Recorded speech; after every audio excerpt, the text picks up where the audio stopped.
Have you heard of Jasonafex? You most likely have. He created Amorous.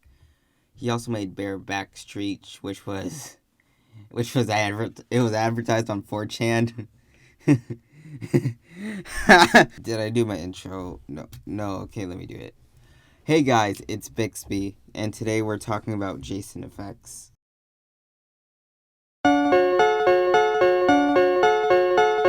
Jasonafex and his wife Kabir, but we're just gonna call them Jason and Caitlin. They're furry artists. Well, Caitlin was. Jason was just an animator. Jason was born in 1991 and his wife Caitlin in 1996. And this is new information, but he lives in Canada.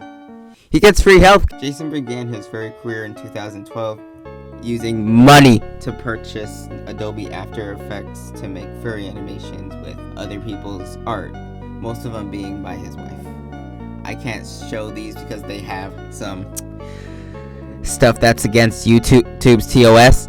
Jason had a persona named Virgins, a prehistoric piece of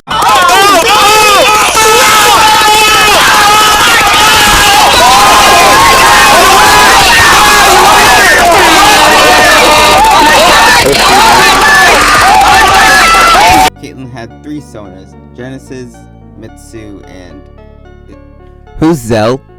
According to Wiki first, she has some sona named Zell. I don't know who that is. But that's basic info of the couple. Now let's talk about the game everyone has heard of.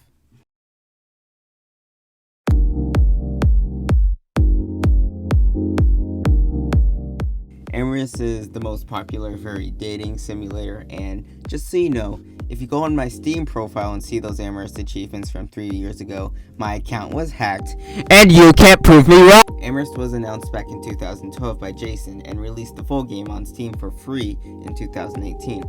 Amorous blew up, especially the Kobe character. People made a lot of memes about him, but honestly, I don't like Kobe. I only support Lex Supremacy. I remember being in a Twitter group back in 2020, and everyone on there knew the instructions of how to get every NPC naked. We all just had that memorized and just engraved into our minds. Jason in 2015 would start working on Bareback Streets. It had the same animation style as Amorous did, but Jason decided to stop working on it to focus on the dating sim. However, in 2019, he revealed that he had started working on the game again, using a frame-by-frame style animation instead of the smooth 60 FPS in 4K Ultra HD.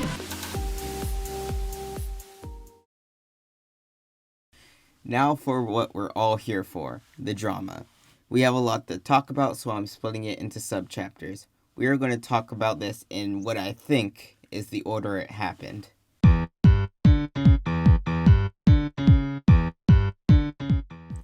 In 2012, Caitlin and her ex-boyfriend would commission an animation from Jasonafex, with the two of them being voice actors of said animation. Now at the time, Caitlin was 16, therefore the moaning in this animation would be of someone who is underage. The two of them would break up and Jason would become Caitlin's boyfriend short after. Jason was 21 at the time, making the age gap between the two 5 years. Now you're probably wondering why I put I guess in this chapter title. Well, you see, in Australia, the age of consent is 16, which is also the age of consent in Canada, so technically it wasn't illegal.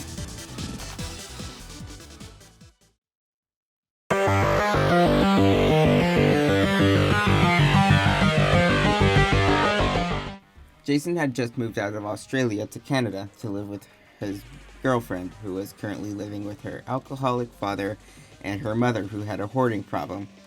He would start a GoFundMe asking people for money to help him and his girlfriend get a better living. And they got the $3,000 they needed. So they bought a house and started a family. Nah, they bought a purebred Shiba Inu.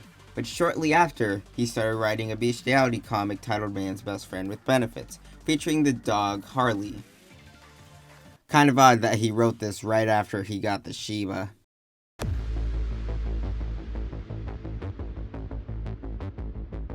Jason and Caitlin would move in with Bleak Stedler, who we'll just call Bleak. So I heard a recording of a voice call between Jason, Caitlin, and Bleak. I would like to thank Lagover, I really hope I didn't butcher that, for this because I didn't know about this until I watched his video about Jason. So basically, Jason and Caitlin were paying rent, so Bleak decided he wasn't going to take it anymore, so he confronts them. And they paid Caitlin filed a false police report saying Blake raped her and told everyone about it. However, Bleak showed the police the audio recordings and the charges were dropped. Where did this come from? I asked Jay why was I being booted. Because I fucking hate you! I want nothing to do with you! Why do you hate me? Why? Because you're a liar, you're deceitful, you treat me like shit. You're trying to get my boyfriend to break up with me? No, you tried to touch that. me inappropriately? And now you're trying to make us pay rent. I had to tell her you that. Motherfucker, you live here for free. If I had any method to contact your father and tell him that you weren't going to school, I fucking would, because you don't deserve to live here. You deserve to be out on the fucking street, dude. Because you're a fucking liar. I am done with you. Done. Can I speak? No. I'm fucking done with you. The entire thing is somewhat of an uncomfortable listen, as it's simply Jason and Kyber scolding Bleakly for having the audacity to ask them to pay rent. In the start, Bleakly asked the duo why he had gotten booted from their friend group on Discord, then being met with a blunt response from a somewhat harpy-like Kyber.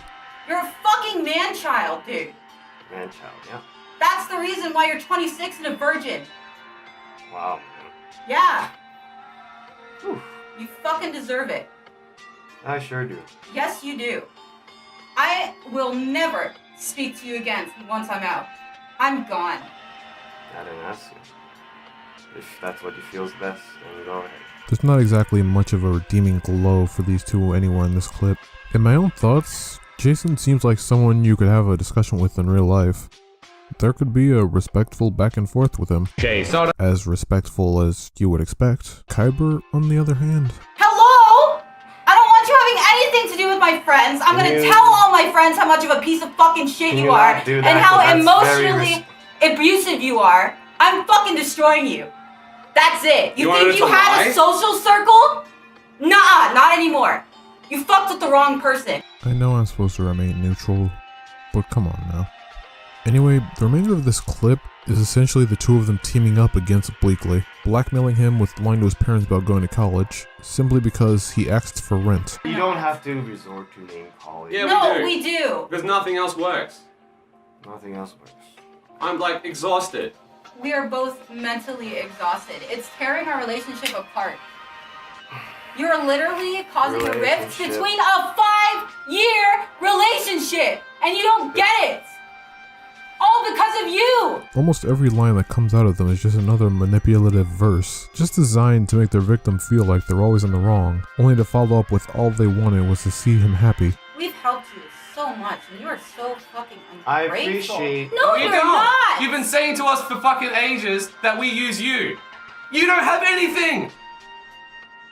I don't give a shit about this. It's a fucking building. I can live anywhere. I don't give a fuck about your fucking house. All we gave a shit about was you and seeing you happy. And that's the goddamn honest truth. It becomes especially infuriating how the two go to say how he wasn't abused, how he was disciplined, and that they were true victims. However, there were two lines here that I found almost humorously bad. Because we don't fucking lie. You can post this conversation, if you're recording it, anywhere. No one will believe you. No one will fucking believe you. Yeah, because, well, you guys are popular. And why are we popular?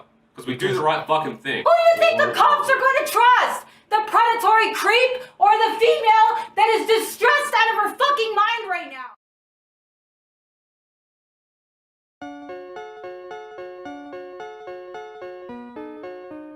So Jason decided to do a raffle where people would get the chance to get art they liked animated. The winner, however, got denied his prize because the art wasn't sexual. Now, if it was stated in the rules that it had to be NSFW, then that's a different story. However, another artist, for free, animated the piece the guy wanted. You might think, oh, a happy ending. No. Here's a clip from Wolfwithside's video of Jason leaving a snarky comment. This turned out great. The ambient effects are better than what I could have achieved. I particularly like the little panning 3D effect that can occur from moving your mouse around. For the characters themselves, I really like the ear flick / curve, which is a nice attention to detail there. The only real downside is that the characters remain mostly static, but it can't really be helped due to the pose. Overall, fantastic work!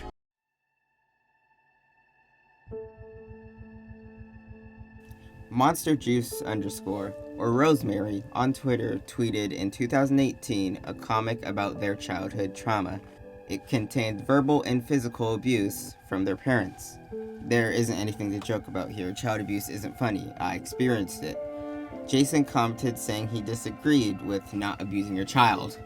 I personally strongly disagree with this. It is borderline impossible to properly develop in the without conflict or discipline in some form or fashion. A child raised in a bubble with nothing bad ever happening is going to be grossly unprepared for the real world. Which, yeah, I sort of agree with him on this, but child abuse isn't the way to do this. Because throwing objects at your child and calling them names may prepare them for the real world, but don't be sad when they pull the plug when you're on your deathbed. Dirty Vex responded, yes, Jasonafex, but there are far better ways to parent.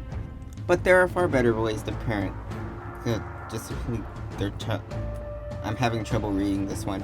The comics seem to portray actual physical abuse, as in hitting and things being thrown at them. Also, with never being able to have the things to make them truly happy. Jasonafex responded, the only implied hit is with a Wii or controller. The other injuries are self-inflicted from either falling over a bathroom or falling out of the tub. The majority of the abuse in this comic is self-inflicted. That doesn't make it better, Jason.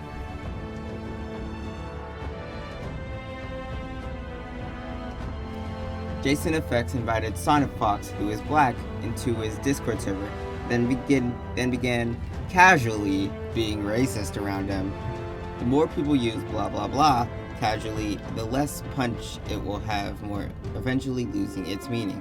This commonly happens for all language. Chicken nugget, because the one letter from nugget. Because he said nugget. They want some nugget. Getting down with your nugget. The nugget playlist isn't half bad. Basically calling me / you a nugget.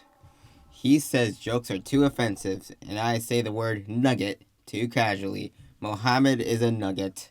I think Nazi / nugget PR basically what? What? Nugget. What game can I say nugget in now? It also has nugget lips. I may be taking this wrong, but did he just say that black people are Nazis? What?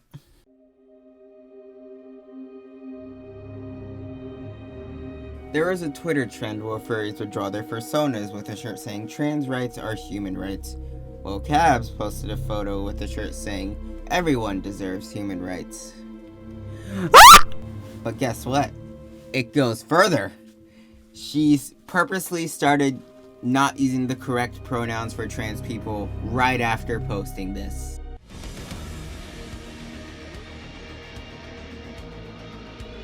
Zosh is a furry EF artist who was exposed for using images of child models to base their young characters off. I was told Jasonafex agreed with Zosh.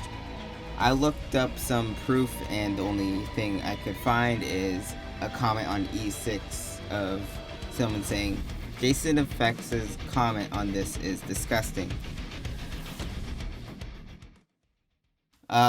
Yeah.